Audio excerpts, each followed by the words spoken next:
Nangona nje luvaliwe ulwandle iNew Brighton Beach eGqeberha, uluntu alukabi nalwazi ngobungozi bamanzi olulwandle. Abahlali bathi abakaziswa nto ngalomba wongcoliseko lwamanzi, yaye bathi kudala bewasebenzisa amanzi olulwandle. La manzi lapha kudala siwasebenzisa thina. Sisenza imisebenzi kusuka emakhayeni size apha. Seyiminyaka.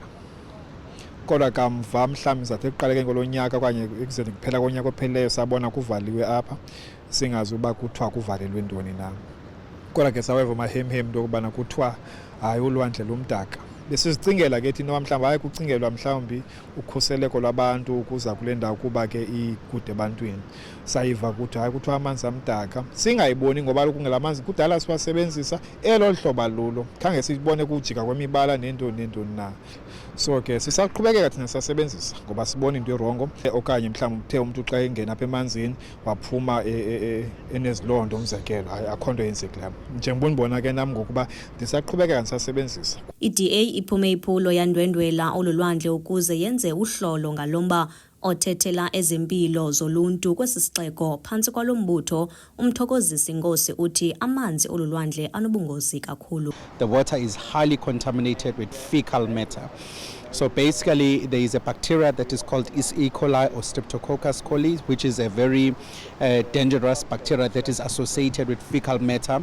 If you released untreated effluent into the sea, that fecal matter allows for those bacteria to grow in the sea, or the germs as we would call it. So what then it was found, it's over I think 100 times more than the limits that are permissible. So basically if you come to this beach, you are basically swimming in sewage. Basically that's what it means, with those live germs that are present. So if you were to consume that water by mistake, or maybe it lands on your skin, because if you are swimming it gets in touch with your skin, you may develop some rash, you may have gastrointestinal where you have got running stomach, diarrhea, and eventually dehydration. Unkosi ukwathe i-DA iza kubamba inkqubo zokuqinisekisa ukuba uluntu lufumana ulwazi oludingekayo.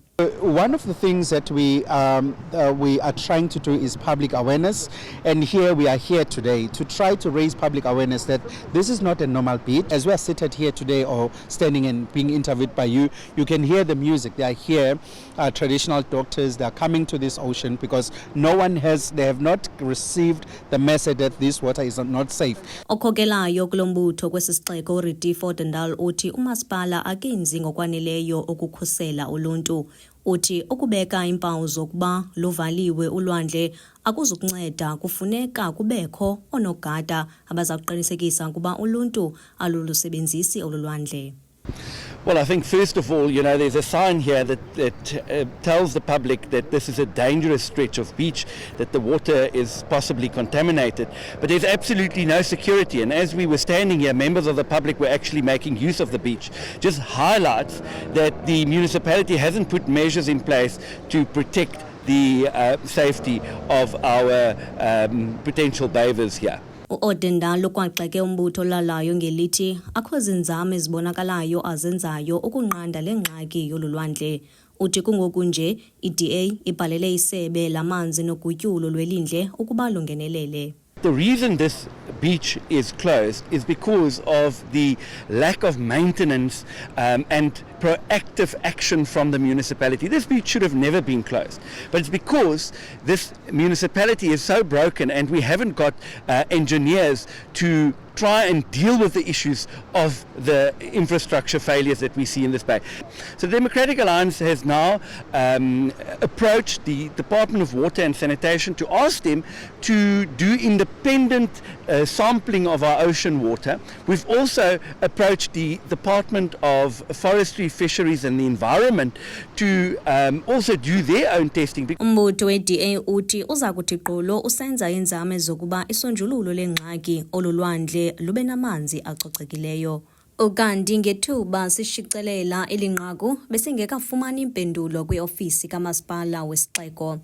Kwindaba ze-MPK TV, ndinguJessica Bobo ndiseGqeberha.